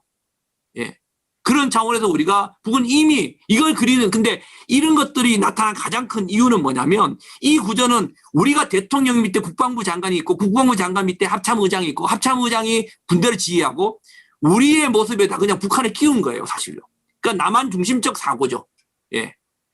우리의 그림을 가지고 그냥 북한도 거기다 집어 넣어버리니까 이런 오류가 나타나는 거예요. 그러니까 북한이 갖고 있는 북한의 특수성이 아니라 북한이 갖고 있는 보편성이라는 것을 우리는 뭐 알지도 못하고 알려도 하지 않으니까 이런 사건이 벌어지는 거예요, 사실요. 예. 예. 그럼으로 인해서 나타나는 것은 올거지 우리의 불편함과 우리 한반도의 평화롭지 못함으로 나타날 수밖에 없는 거예요, 사실. 북한군의 역할은 우리는 사실 한편으로 놓고 보면 그냥 우리 군은 국가를 방해하고 국민의 재산과 생명을 보호하는 겁니다. 근데 북은 그렇지 않아요. 이렇게 삼위일체 역할은 3가지가 있는 거예요, 사실요. 가장 큰 게 방금 얘기했지만 당이 한 것을 중심으로 당의 국가이기 때문에 총정치국이 감시를 하고 총정치국의 지도를 통해서 조국 건설에 손도야. 그러니까 모든 소식 아니요 북한을 담당하고 북한은 실제 뭐랄까요 국가보다 여러분들 이제 역사는 제가 말씀드릴 수도 없지만 북은 북한의 당창건이 1948년도에 국가가 1948년도에 이제 됐지만 9월 9일 날 국가가 만들어졌어요. 우리가 8월 15일 날 이제 됐지만 9월 9일 날 북한이라는 조선민주주의인민공화국이 만들어졌습니다. 그러면 북한의 소위 말해서 조선인민군은 언제 만들어졌을까요? 현재 실제 조선인민군 창설일을 며칠로 만들어놨을까요? 그럼 언제냐? 그걸로부터 약 한 7개월 전인 1948년도 2월 7일이 북한의 조선인민군 창건일입니다. 우리는 10월 10일이 됐지만 사실 10월 10일은 진짜 창건일이 아니라 다르게 바뀌죠. 그러니까 각 군마다 이제 창건일이 달라서 합쳐진 거긴 하지만 실제 북의 역사를 보면 1948년도 9월 9일 날 조선민주주의인민공화국이랑 북한이라는 나라가 국가 세우기 이전에 이미 이 군이 먼저 만들어졌어요. 그리고 당이 먼저. 심지어는 성군 시기에는 이전에는 당보다도 더 먼저인 1932년 4월 20일 만주법에서 김일성이 빨치산 만들었던 그런 어떤 신화를 가지고 그때가 마치 북한군을 만들었다고까지 신격화시키고 그렇게 만들었던 시기까지 있었습니다만은 최근에 들어서 이제 1948년도 2월 7일이 어쨌든 했고 그렇게 해놓고 보면 북한은 당이 가장 먼저 만들어지고 군이 만들어지고 그 다음에서야 국가가 만들어진 거예요. 그래서 북한의 군의 역할은 당이 만들어지고 당이 단단하게 실제 놓고 보면 북한의 역사적인 것을 보면 만주벌판 뛰어다니는 소위 말해서 빨치산이라고 이야기하는 지들은 조선혁명군이라고 이제 이렇게 포장하고 있는 이런 것을 이야기하면서 결국은 그런 어떤 당과 이런 것들을 만들 수 있는 선도자적인 역할로서 존재했기 때문에 이 조국권들의 선도자라고 이야기하면서 결국은 수령 및 당을 옹이하는 이런 어떤 결사 옹이하는 어떤 국가나 국민이 아니라 당을 옹이하고 수령을 옹이하는 이런 어떤 역할을 가장 첫 번째 역할로 잡고 있고요. 그러면서 두 번째가 바로 최고 사령부를 통한 총참모. 바로 이게 뭐냐면 조국에서 이게 우리 어떻게 보면 우리 국방부 역할이라고 생각하시면 되는 거예요, 사실요. 국방부. 실제 보통 우리가 민주주의 국가라는 거 일반적인 국가에서 생각하는 것이 바로 이 최고 사령부와 총참모부를 통한 이쪽 부분만이 사실 어떻게 놓고 보면 우리 국방부의 역할이라고 생각하시면 되고요. 또 한 가지 제가 아까 모두에 말씀드린 북한을 이해하기 위해서는 두 가지를 꼭 들어라라고 한 게 북한 군사론과 북한 경제론이라고 이야기한 가장 큰 이유가 바로 이건데 또 가장 큰 이유 중에 하나 북한 군사의 가장 큰 역할이 바로 사회주의 경제 건설을 위한 가장 큰 핵심적인 역할을 하고 있다는 거예요. 실제 이 역할은 좀 이따 제가 뒤쪽에 더 설명을 드리겠지만 더 커졌어요. 더 확대됐어요. 예. 그래서 이제 국방위원회, 국무위원회라고 하고 인민무력성 최근에 국방부로 바뀐 이 영역은 우리의 국방부는 전쟁을 하는 것이잖아요. 우리나라 국방부는 그러니까 국방을 하기 위한 것인데 북한의 소위 국방성, 소위 인민무력성, 과거의 인민무력부라고 했던 이 부분은 소위 말해서 이 군대를 지휘하는 것이 아니에요. 사실 어떻게 보면 실제 소위 동원을 하고 전쟁 준비를 하면서 실제 뭐냐면 북한이라는 국가의 경제 건설을 하는 사실 인력을 동원하는 것이에요. 그래서 실제 여러분들 최근에 뒤쪽에 좀 보여드리겠지만 북한에서 엄청난 건설 붐이 일어났습니다. 예, 북한에 여러분들 기억하실지 모르겠지만 2018년 우리 대통령께서 평양 가셨을 때 평양에 40층, 60층 건물이 즐비하고 최근에 여러분들 북한에 보시면 그런 건물들 그다음에 무슨 온천 관광지구 어떻고 이런 것들 경제특구 어떻고 이런 것들을 보면 깜짝 놀랄 건물이 돌아갑니다. 그리고 스키장도 만들고. 예. 근데 그런 것들을 과연 누가 만들었을까요? 우리 같이 무슨 건설 회사가 만들고 이렇게 해서 한들 거 아니에요. 전부 군인들이 다 만들었다고 생각하시면 돼요. 다 군인들이. 실제 작년에 수해가 났을 때도 실제 이 수해를 복구하고 하는 것들을 하기 위해서 북한이 우리나라 같으면 그러니까 국가에서 무슨 국무위원들을 소집시키고 장관들이 모이고 하겠지만 실제 그걸 하기 위해서 뭐가 나오냐? 당중앙 군사위원회라는 군사를 결정하는 회의체가 소집이 돼서 그 당중앙 군사위원회에서 그 당시에 수해라든가 이 문제를 해결하기 위해서 모든 것을 군이 책임을 짓고 이 문제를 해결하기까지 결정을 했어요. 실제 북한의 역할 중에 지금 어떻게 보면 가장 큰 역할이죠. 그럴 수밖에 없는 게 북한의 인구가 2,500만입니다. 제가 북한 군이 얼마인지에 대한 논란은 여전히 있겠지만 여전히 북한에서 가장 큰 소위 말해서 젊은 약 17세, 18세부터 시작해서 약 10년, 20세 후반까지 대부분의 젊은 청년들의 절반 이상이 어디가 있냐? 다 군대에 가 있어요. 예, 가장 중요한 노동력들이. 실제 그리고 군대를 가지 않은 사람들은 뭔가 뭐 특별한 뭐 몸이 실제적으로 기준치를 미달한 사람도 있을 것이고 아니면 특별한 뭔가의 이유가 있어서 뭐 기술적인 이유라든가 있어도 면제받아서 안 가는 사람들이 있기 때문에 실제 뭔가 노동력을 할 수 있는 젊은 인력들은 다 군대에 갔다는 거 보면 그 군대를 활용하지 않고는 북한이 지금 뭐 과거도 마찬가지지만 지금의 김정은 시기에 봐서 지금 뭐 경제를 복구하고 경제를 이렇게 만들 수 있는 방법이 없는 거예요, 사실요. 그런 차원에서 이것이 북한이 지금이 아니라 아주 오랜 전부터 북한이 이렇게 세계의 역할로 가지고 갈 수밖에 없었고 이 결국은 북한을 이해하고 북한군을 이해하는데 또 북한의 지휘체계를 이해하는 데는 이 세 가지가 다 같이 가야 된다는 거죠. 앞에 보여드렸던 우리 국방 백서에 나타나는 것은 대단히 단선적이죠. 우리가 갖고 있는 대통령 밑에 뭐 국방부 장관 합참 밑에 우리 각종 군대들에 이어지는 이런 뭐랄까요. 우리가 지금 국토 방위를 하는 이 국가를 방위하는 차원에서 한선이라고 본다면 북은 그것이 아니라 이 세 가지 역할을 다 해야 되기 때문에 그 역할에 맞춰서 또 당 국가 체계 속에서 당의 군대라는 가장 특이성이 있기 때문에 그거에 맞춰서 북한은 저는 이렇게 생각합니다. 이거는 뭐 공인된 건 아니지만 결국은 예, 북한의 김정은 위원장은 단순히 최고사령관이 아니라 군사적으로는 최고사령관이지만 당적으로는 총비서라는 직책을 갖고 있어요. 총비서가 북한에서는 최고의 직책이에요. 뭐 우리는 대통령이라고 뭐 삼권 분리가 되어 있지만 대통령이라고 볼 수 있지만 북한은 소위 말해서 우리의 대통령이 중요한 게 국무위원장입니다. 국무위원장의 영무직함이 프레지던트예요. 과거가에는 프레지던트라고 안 했다가 최근에 북한이 국무위원장 직책 프레지던트로 바꿨습니다. 우리로 치면 북한의 프레지던트, 대통령, 국가의 어떤 소위 말해서 수반은 국무위원장입니다. 이 국무위원장이 이 김정은이죠. 그 다음에 우리의 군사 우리 대통령께서 갖고 있는 군에 대한 최고 뭐랄까요 그 군을 지휘할 수 있는 권한을 갖고 계시죠. 우리 그 역할은 북한에서 최고 사령관입니다. 군 라인입니다. 그러면 아까 말씀드린 가장 중요한 당 라인은 뭐냐? 바로 총비서와 당중앙군사위원회라는 것을 할 수 있는 바로 이 두 가지가 실제적으로 놓고 보면 북한에서 가장 큰 직책이에요. 옆에 최고사령관 국무위원장이 있지만 사실 어떻게 보면 이 국무위원장이나 최고사령관 이 밑에 있는 것들은 당에서 있는 소위 말해서 여기 보여드렸지만 국무위원회하고 조선인민군 최고사령부 그다음 총참모 이런 것들이 있지만 이들은 결정이라든가 의사결정할 수 있는 결란이 하나도 없어요. 그냥 집행할 뿐입니다. 시키면 그걸 잘 이행할 뿐이고 실제 그러한 것들을 집행하지 않고 의사를 결정해서 결정하는 기구는 이 국가나 이 군기구가 아니라 당에서 다 결정을 합니다. 그래서 당중앙위원회와 당중앙군사위원회를 통해서 물론 그 중간에 그 사이에 비서국가 이런 것도 있죠. 실제 당중앙위원회와 당중앙군사위원회를 통해서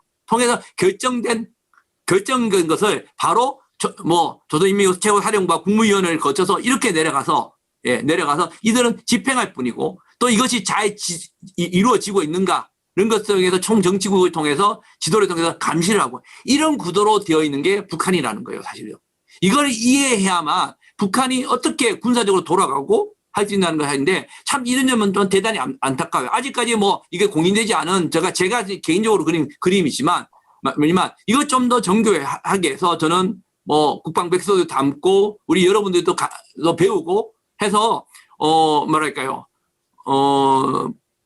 북한뿐만 아니라 북한에 대한 뭐랄까요 잘못된 이해를 벗어나서 올바른 시각으로 북한을 보고 그에 따른 대북 정책을 만들고 또 그에 대한 시각을 만들어는 기회가 됐으면 하는 게 제 바람입니다.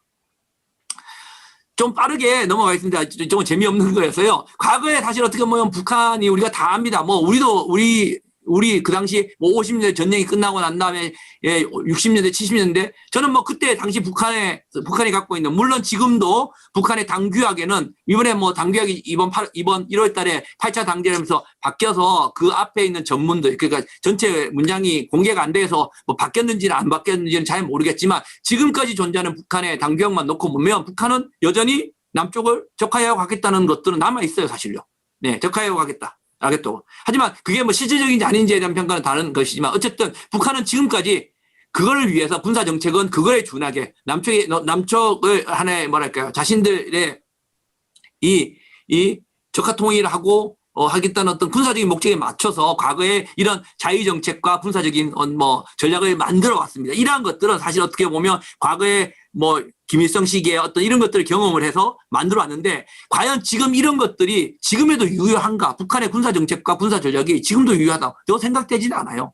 어떻게 놓고 보면 아까 말씀드렸듯이 당교역에서 그게 바뀌었는지 안 바뀌었는지 좀 더 봐야 되겠지만 그것이 남아있다고 해서 북이 그것을 현실화시키자라고 하는 것은 대단히 저는 모순이라고 생각하고 그러니까 어떻게 보면 명목상인 것이냐 실질적인 것은 저는 차이가 있다고 생각합니다. 여전히 그거에 대한 0.1%에 대한 가능성은 열어두고 우리가 준비를 해야 되는 것이 사실이지만 이것이 마냥 너무 과대하게 평가할 필요는 저는 없다고 생각하고요. 실제적인 북이 1960년대 70년대를 거쳐오면서 이렇게 만들었던 국방의 어떤 국방 정책, 군사 정책과 또 뭐 이런 것들 군사 전략들이 과연 존재하느냐 저는 존재하지 않는다고 생각을 해요. 예, 이런 것들이 다 사라졌고 이런 것들이 사라진 것은 실제적으로 북한이 병진 노선이라는 것을 가져왔습니다. 이 병진 노선이라는 것은 말 그대로 병진이라는 것은 두 개가 같이 간다는 거예요, 사실요. 그 병진은 뭐가 같이 간다는 거냐. 과거에 국방경제 병진 노선이라고 해서 1960년대부터 시작돼서 지금까지 한 55년간, 56년간 병진 노선이라는 게 지속되어 왔어요. 근데 지금은 이제 북이 2018년도 마지막 보시면 알겠지만 새로운 전략 노선, 더하게 말하면 경제에 중점을 둔 경제에 매진하는 경제 노선으로 바꿨습니다. 이게 2018년에 바꿨고 이번에 2021년 제8차 단계를 하면서 여전히 경제 매진 노선을 유지하는 걸로 되어 있습니다. 뭐 일부에서는 뭐 병진 노선으로 회귀했다 이런 얘기겠지만 저는 이것은 뭐 적절한 거나 그러니까 과거의 병진 노선을 회귀한 것은 아니라고 저는 생각합니다만 과거의 병진 노선을 했던 것은 바로 병진이라는 것은 아까 말씀드렸듯이 국방경제 병진 노선인데요. 이것은 뭐냐면 북이 그 당시에 남측이 우리 남한이 경제가 발전되고 한미동맹이 강화되고 우리 자기 스스로가 대단히 어려운 시기, 그러니까 두려움이 많은 시기가 돼버렸거든요. 1950년대만 하더라도 북이 우리보다 더 잘 살았어요. 근데 우리가 사실 한미동맹이 강화되고 60년대 우리가 점점 소위 해마운동가 이런 거 쭉 올라오면서 우리의 경제력이 올라가고 군사력도 강화되고 하면서 북한 스스로가 사실 대단히 군사적인 두려움을 갖게 됐는데 이때 무슨 일이 벌어지냐면 그때까지 북이 그렇게 할 수 있었던 것 중에 하나가 뭐냐면 중국이 그 당시 중공군이 북한에 그대로 57년까지 있었고요. 60년대까지 소련이 무상으로 무기를 대주던 시기였어요. 그런데 57년대까지 북한에 있던 중공군들 저희 그 당시 중공군이고 지금 이제 중국이죠. 중공군들이 다 나가게 되고 있고요. 나가게 되고 있고 또 60년 정도까지 그 당시에 소련이 무상으로 대주고 있던 무기를 이제 증여를 안 해버리면 따라서 그렇게 되면 어떻게 돼요? 북한이 실제적으로 그 덕으로 사실 살았는데, 소련과 중국 덕에 살았는데, 그게 사라져버리니까 자기 스스로 국방에 더 힘을 더 투여할 수밖에 없는 사건이 벌어진 거예요, 사실은요. 그래서 만든 것이,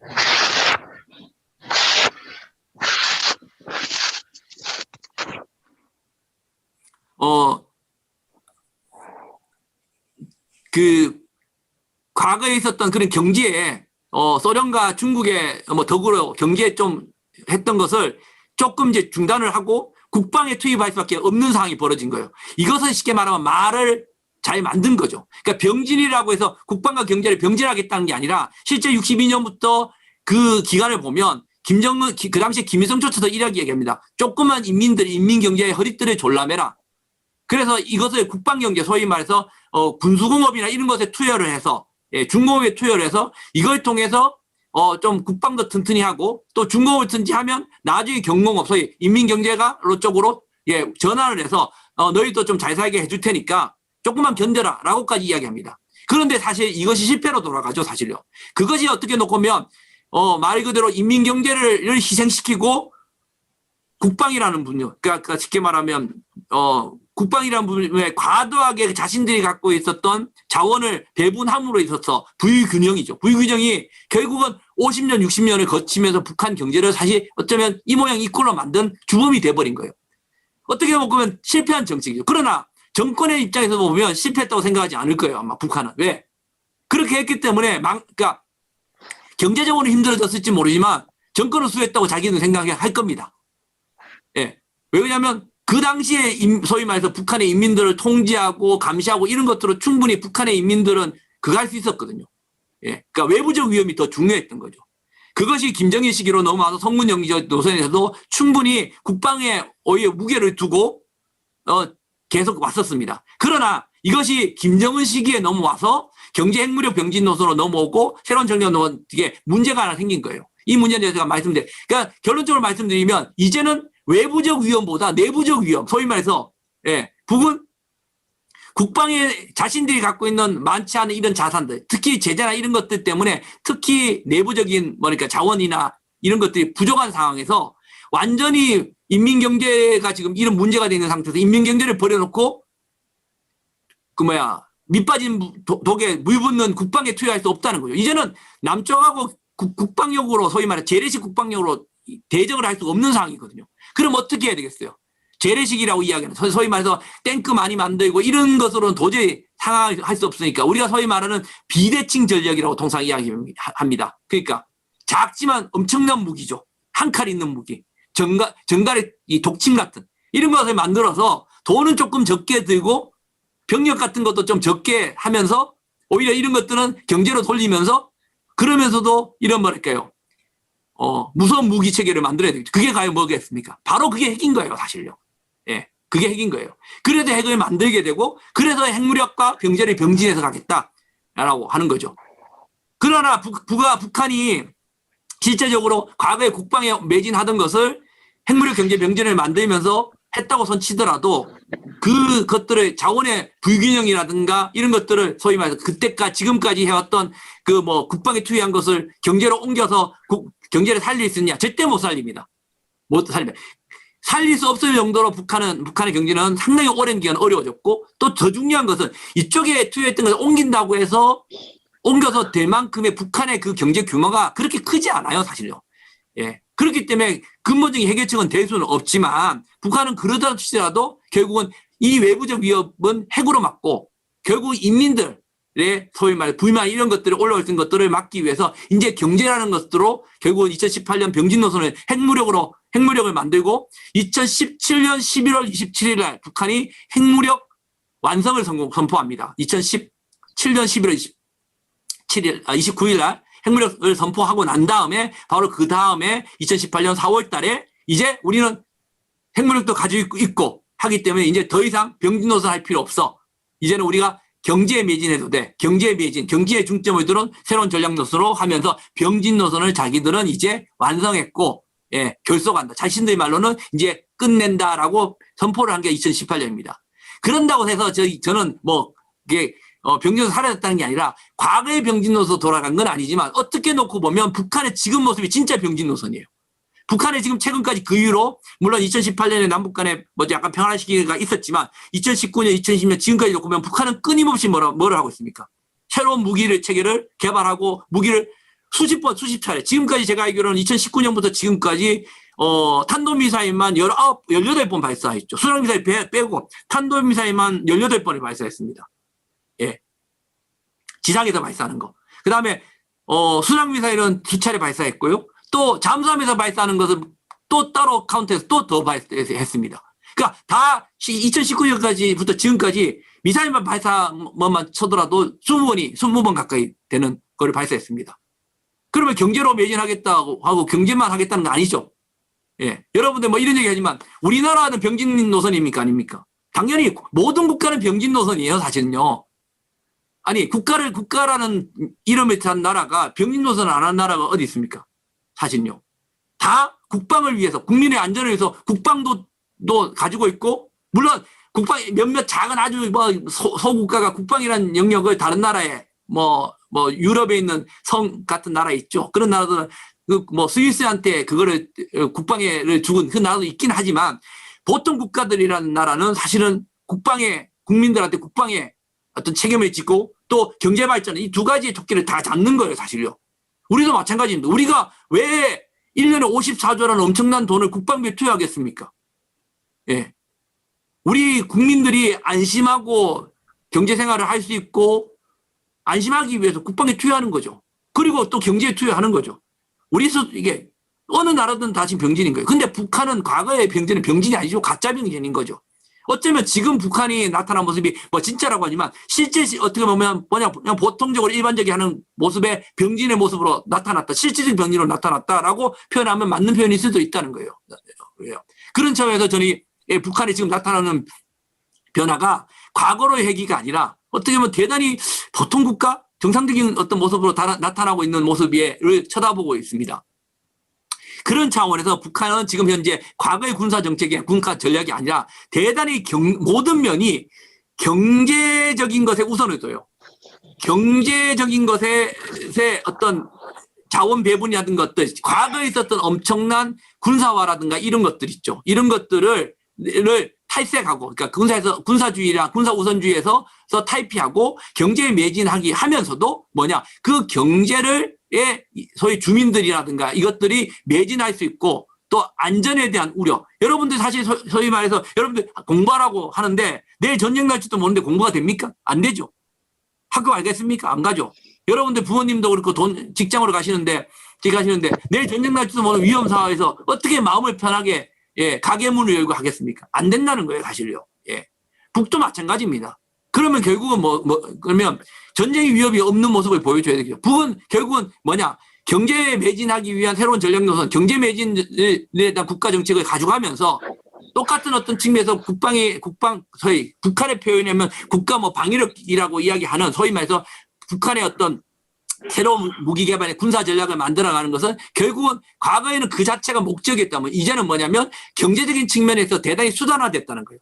그러니까 북한에서 군사 정책과 군사 전략은 과거에 진짜 남침을 해서 적하야역 이런 측면에서의 뭐라고 한다면 지금은 대단히 뭐라고 하면 경제적인 것들을 하기 위해서 지금 현재 북한의 군사력이 떨어지지 않고 군사력을 유지시킬 수 있는 어쩌면 적은 비용을 들여서도 또 많은 것들을 소위 북한 젊은 군인들이 건설 현장에 가고 또 많은 어떤 과거같이 재래식 무기를 만들어주지 못하지만 핵이라는 것과 또 일부 탄도미사일 같은 이런 어떤 이런 핵심적인 무기를 가지고 작지만 강한 아주 독침 같은 그러니까 효율성 뛰어난 이런 어떤 군사 전략을 만듦으로 인해서 경제에 기여하려는 이런 수단으로서 군사력을 가지려고 하고 있고 그걸 통해서 그거에 걸맞는 군사 정책과 군사 전략을 만들고 있어요.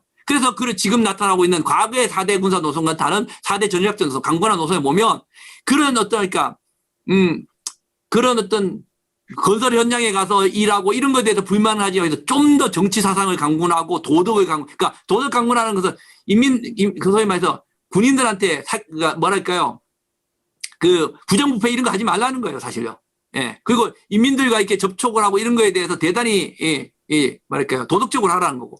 그리고 전법적으로 더 전술하게 하고 이런 것들을 통해서 적은 비용으로 그대로 현재 있는 군사력을 그대로 유지하는 이런 어떤 것들 군사 정책화하고 그러면서 아까 말씀드렸듯이 과거같이 엄청나게 많은 병력과 엄청나게 많은 탱크 숫자, 포 숫자 이런 것이 아니라 정말 숫자는 줄이지만 핵심적인 무기를 갖고 그러니까 핵무력을 강화하고 선별적으로 선택된 재래식 무기만을 현대화를 통해서 북한적 편에서 놓고 본다면 억지력이겠죠. 억지력을 구축하는 이런 식으로 북한이 군사 전략을 바꾸어 나가고 있고 실제 김정은 시대에 나와서도 북의 김정은 위원장이 신년사라든가 또 군사 관련된 회의에서 나오는 걸 보면 이런 어떤 다양한 군사적 타격 수단을 더 많이 개발하라 이런 얘기들을 북한 스스로가 실제 하고 있습니다.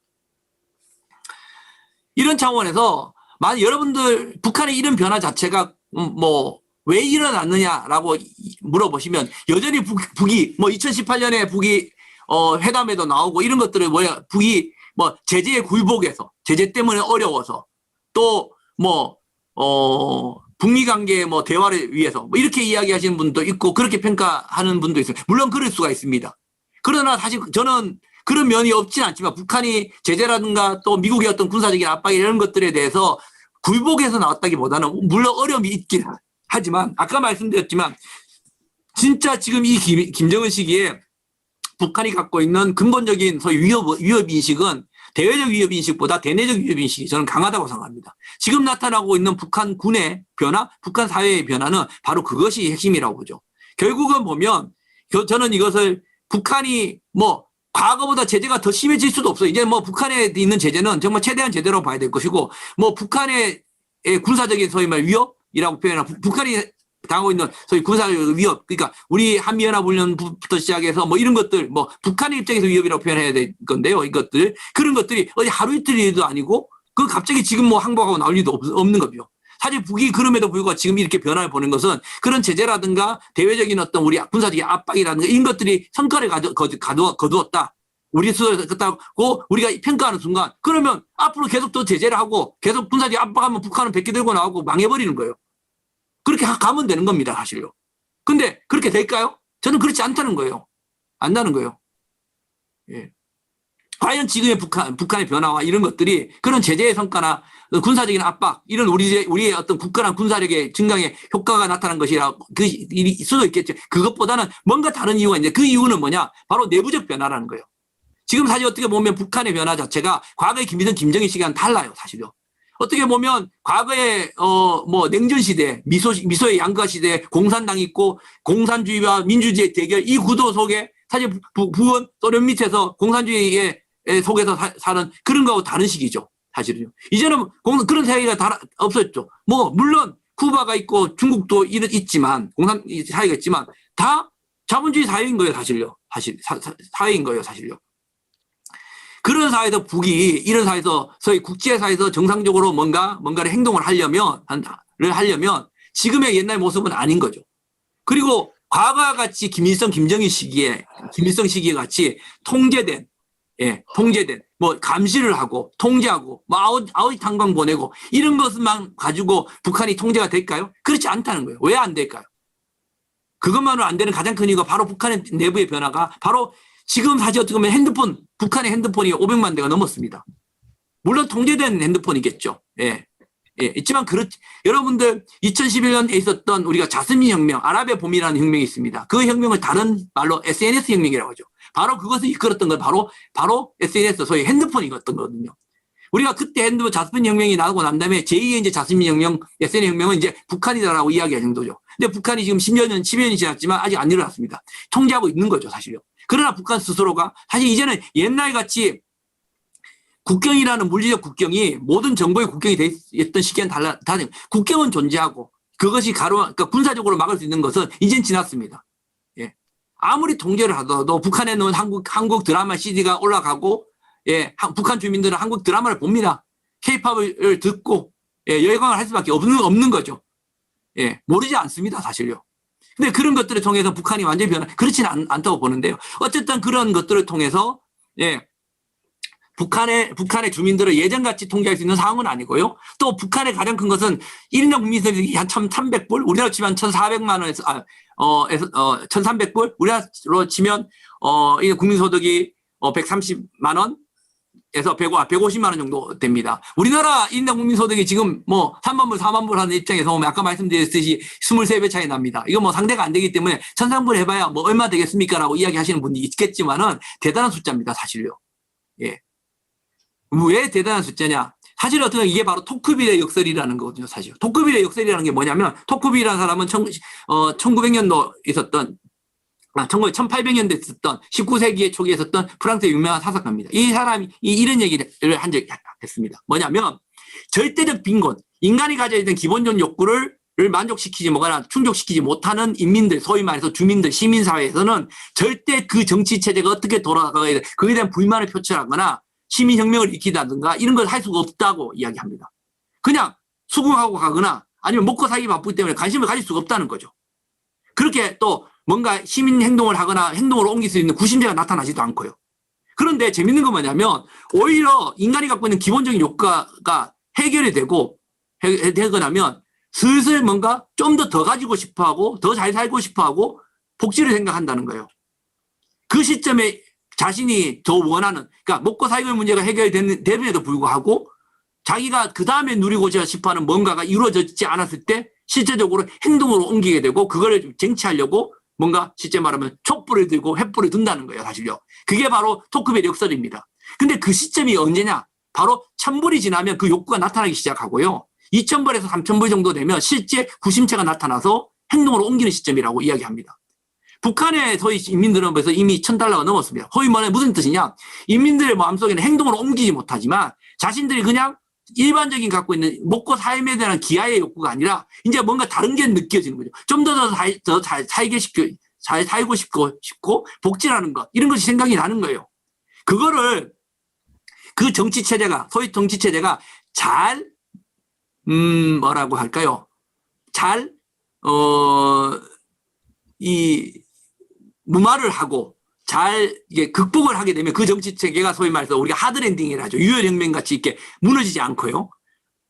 그러니까 무너지지 않고 소프트 랜딩을 하게 되는데 만약 그것을 관리하지 못하고 소위 주민들, 시민사회가 갖고 있는 그 뭐랄까요. 근본적인 욕구를 통과했음에도 불구하고 갖고 있는 추가적인 욕구라고 이야기하죠. 이런 것들을 만족시키거나 그 갭을 줄이지 못하게 되면 결국은 하드랜딩이라고 하는 유혈혁명이 날 수밖에 없다는 거죠. 그러면 우리 여러분들한테 묻고 싶습니다. 우리 대한민국이 여러분이 방금 했지 토크의 역사에 의한 소프트 랜딩과 하드 랜딩, 소위 말해서 서서히 그냥 잘 변화해가지고 무난하게 잘 지나왔습니까? 아니면 유혈혁명이라는 걸 거쳤을까요? 여러분 어떻게 생각하세요? 우리는 어떤 경로를 거쳤을까요? 대한민국은. 예. 제가 답을 하겠습니다. 저희도 유혈혁명을 거쳤습니다. 소프트 랜딩, 안착을 하지 못하고 하드 랜딩을 했죠. 하드랬죠. 언제입니까? 1980년부터 1987년 바로 민주화혁명 기간이었죠.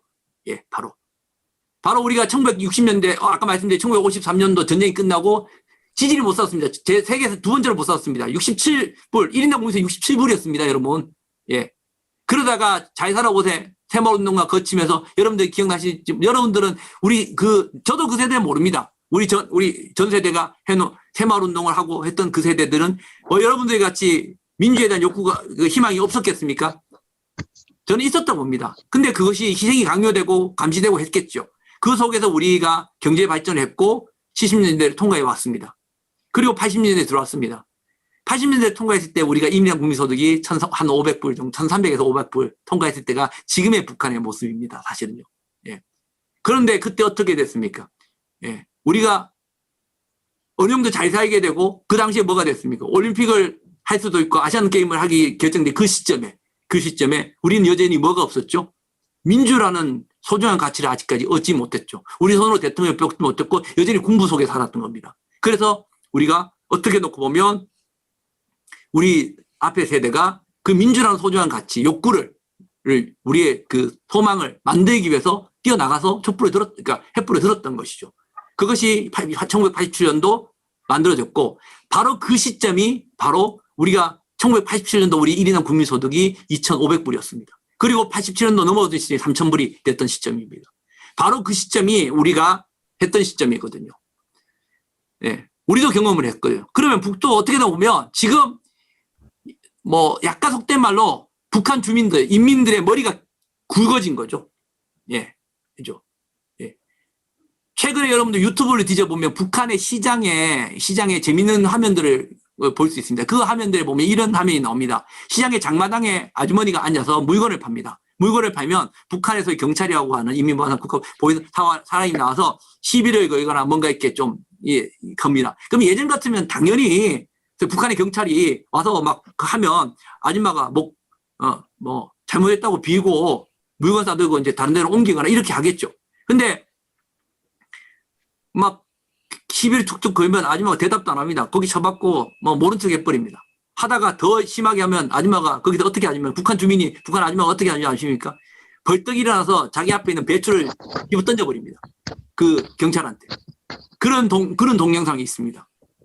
그러니까 뭐냐면 북한 내부에서도 그런 저항이 나타나기 시작한 거죠. 사실은. 예. 그리고 북한의 지금 여러분들 사진을 보시겠지만 이게 북한의 모습이거든요. 저 건물이나 이런 것들이 북한의 통치 자금으로 만들어졌을까요? 아닙니다. 저 돈이 과연 어디서 나타났을까요? 여러분들 다음 시간에 경제를 배우실지 모르겠지만 돈주라는 게 있습니다. 돈주. 전주라고 합니다. 뭐냐면 북한의 신흥 부자들을 전주라고 합니다. 돈전자에서 전주라고 하고 돈주라고 이야기합니다. 예. 북한의 캐비넷 속에 소위 말해서 $10만 이상 현금을 들고 있는 사람이 숫자가 몇만 명이라고 그럽니다.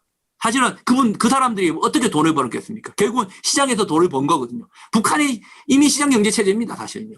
북한의 시민 경제가 배급제로 돌아가지 않습니다. 북한의 모든 주민들은 시장을 통해서 약 90% 이상의 경제활동을 한 지가 벌써 오래됐습니다. 오래됐습니다. 지난 2018년 우리 대통령이 평양에 갔을 때 빌딩에 올라섰던 모습을 보면서 어떤 분이 저한테 얘기를 합니다. 아니, 김 교수, 북한의 빌딩이 무슨 빌딩이 저렇게 많이 섰어? 저때 무슨 빌딩이? 그렇게 물으신 분이 있었어요. 제가 씩 웃으면서 그랬습니다. 우리 대통령 가신다고 남북 정상회담 한다고 지난주부터 만들기 시작했습니다라고 그렇게 웃으면서 이야기했습니다. 그만큼 우리가 북한이 모르는 거죠. 이미 북은 그로부터 몇 년 전에 5년 전, 6년 전, 2000년대 초반부터 아니 그 이전부터 이미 북한은 바로 이 전주 소위 말해서 새로운 어떤 신흥 부자들의 돈을 통해서 북한은 돌아가고 있는 겁니다. 그러면 그런 이렇게 신흥 부자들이 북한의 소위 군부와 정권과 결탁된 우리로 치면 유착이겠죠. 유착이 벌어지면서 소위 말해서 돈을 주고 북한에서는 세금이라는 단어 쓰지 않습니다. 어쨌든 주고 자기는 돈을 모은 겁니다. 그러면 이 사람들이 여러분들 북한 김정은 정권이 망하기를 바랄까요? 그렇지 않을 겁니다. 예. 그게 북한이 망하지 않은 가장 큰 이유이기도 하죠. 과거에 군부도 일심동체였지만 지금 새롭게 나타난 이런 어떤 북한의 어떤 새로운 어떤 뭐랄까요? 계층들 이런 것들도 마찬가지입니다. 우리가 생각하는 것만큼 북한의 뭐랄까요? 예. 반 김정은 정서가 뭐 90% 그게 아니라는 거예요, 사실요. 예. 그들조차도 이렇게 하고 결국은 그들의 욕구라고 해죠. 욕구를 어떻게 채워줄까가 그러니까 북한이 토크의 역설에 있어서 하드 랜딩을 하냐 소프트 랜딩을 하냐 인민들의 봉기를 하느냐 마느냐의 문제거든요, 사실요. 그러면 인민의 봉기가 북한의 군사 쿠데타인데 사실 군사 쿠데타는 일어날 수가 없어요, 사실요. 아니요.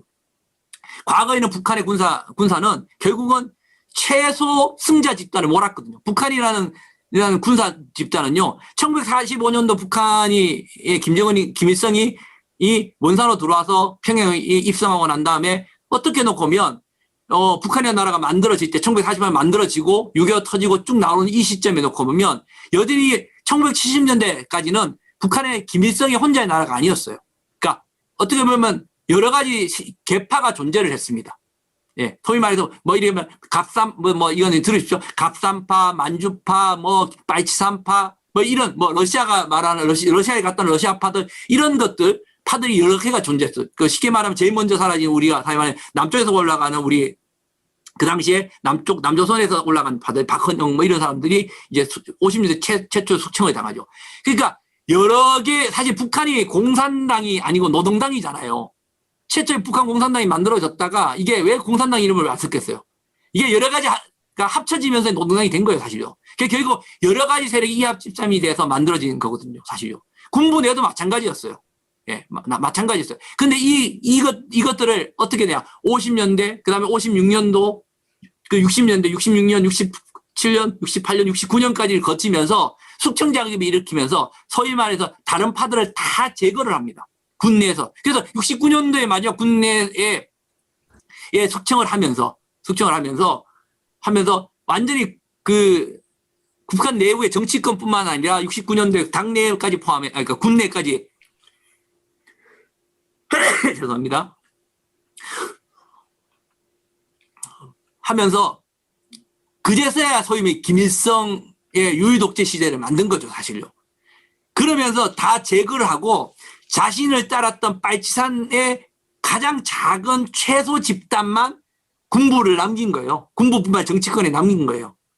그래서 이 사람들은 자기 주머니에 소위 통치 자문을 가지고 소위 말해서 먹여 살리고 그들을 봐줄 수 있는 뒷배를 봐줄 수 있는 통치자금 수준 내에서 최소의 그 지배 집단으로 최소화시키고 그들과 그러니까 상생하는 관계로 온 거예요. 소위 백두라고 하는 자신의 것과 이 빨치산 계열만 갖고 쭉 왔던 겁니다, 사실요. 그렇기 때문에 예를 들면 아프리카 같은 경우에는 쿠데타를 해서 내가 예를 들면 지금 현재 대통령을 죽여버리고 자기가 심지어 대위가 쿠데타 해가지고 대통령이 돼가지고 20년, 30년 그런 게 가능해요. 근데 북은 그게 안 된다는 거예요.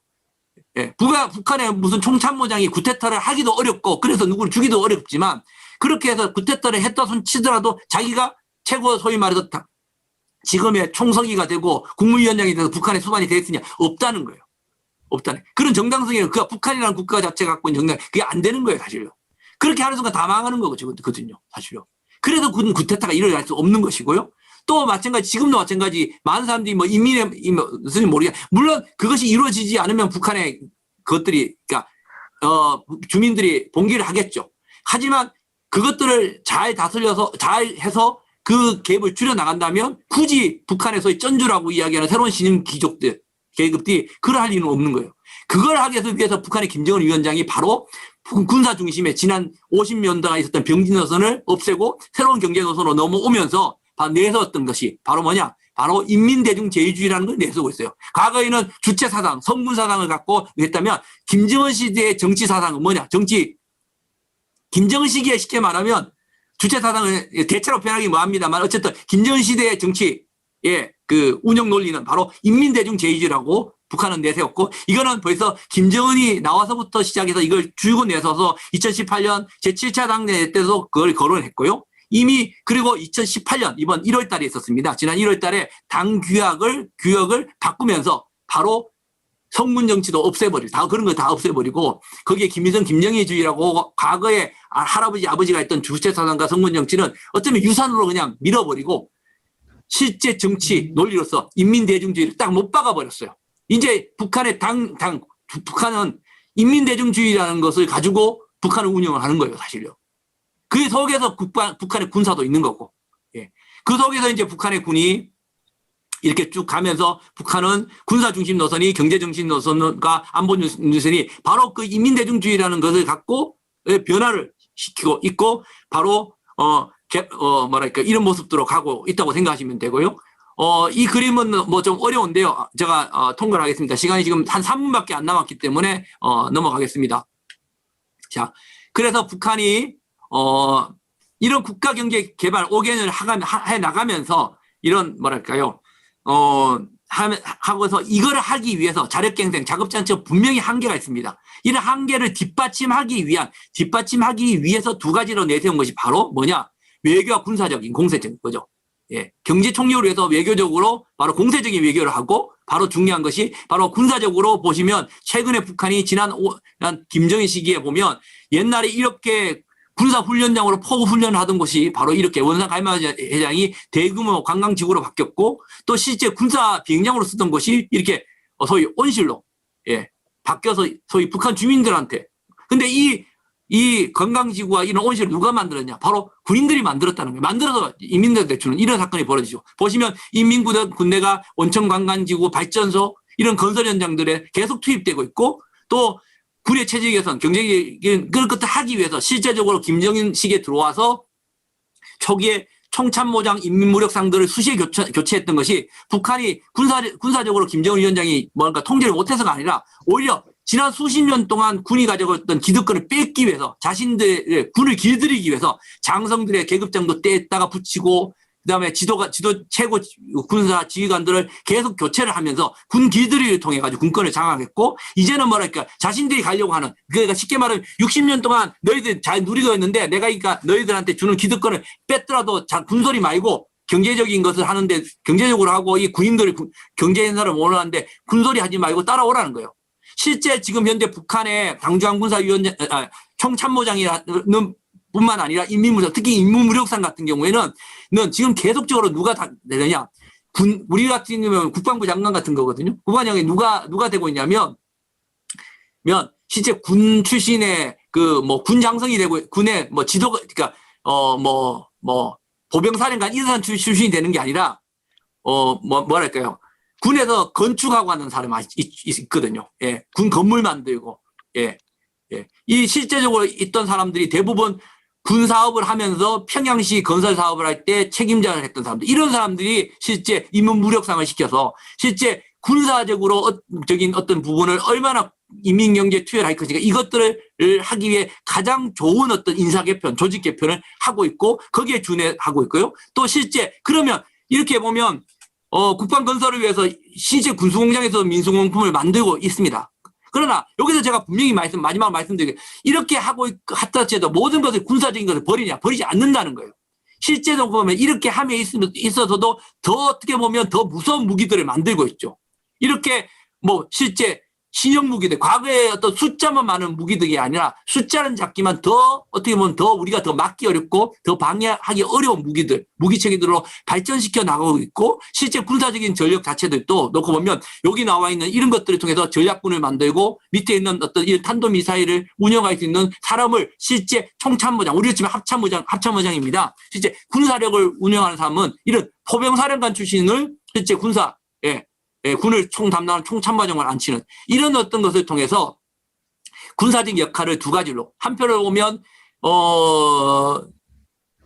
군사적으로 경제적 역할을 극대화시키면서도 한편으로는 뭐랄까요 이런 국가 방위력 강화를 통한 억제력을 극대화시키면서 전략적으로 할 수 있는 어떤 군사적인 측면 이 두 가지를 병진해서 가고 있는 것이 현재의 군사적인 모습이라고 생각하면 될 것 같습니다. 이런 측에서 보시면 될 것 같고요. 마지막으로 이런 것들을 통해서 우리 한반도에는 다시 전쟁이 난다는 것은 결국은 누가 이기는 전쟁은 없다고 봅니다. 저는 이 문제를 해결하기 위해서 아까 앞에 쭉 말씀드렸죠. 이런 북한의 군사적인 강화에 대해서 우리가 거기에 걸맞는 북한에 걸맞는 군사력을 분명히 가져야 되는 건 맞습니다. 맞고 준비해야 되는 건 분명히 맞지만 이런 어떤 과거에 평화를 원한다면 전쟁을 준비하는 이 명제만으로 준비해서는 안 된다고 생각합니다. 실제 우리가 여러분들이 경험했던 지금 경험하고 있고 우리가 이 분단체제를 해소하기 위해서는 전쟁 준비만큼은 되지 않습니다. 정말 진짜 평화를 원한다면 평화를 논의하고 평화를 협의함으로 해서 평화를 만들어가야 된다고 생각하고 아까 말씀드렸듯이 제가 여러분들한테 가장 죄송한 것이 지난 수십 년 동안 우리 세대가 1987년도 선배들로부터 민주화라는 소중한 가치를 받은 다음에 여러분들한테 넘겨줘야 30여 년 동안 아무런 소중한 가치를 얻지 못했다고 생각합니다. 그 가치가 과연 무엇일까라고 저는 고민해 봤는데 그 가치는 저는 평화라고 생각합니다. 이제 늦었지만 여러분들 세대에게 평화라는 소중한 가치를 남겨주고 싶습니다. 여러분들이 우리가 만들어진 우리 세대가 또 여러분 세대가 함께 만들어 평화라는 소중한 가치를 통해서 우리 다음 세대에는 통일이라는 다음 가치를 만들어 갈 수 있는 어떤 디딤돌을 해주기 바라면서 오늘 드렸던 여러분들 군사 강의가 단순히 북한의 군사가 이렇게 바뀌고 그러기 위해서 군사적으로 준비했다는 게 아니라 북한군을 바로 알고 바로 알므로 해서 전쟁과 증오의 프레임에서 벗어나서 진정한 평화를 만드는 길이 되었으면 하는 바람입니다. 예, 강의를 마치겠습니다. 조금 오버했는데 감사합니다. 식사 맛있게 하십시오. 예.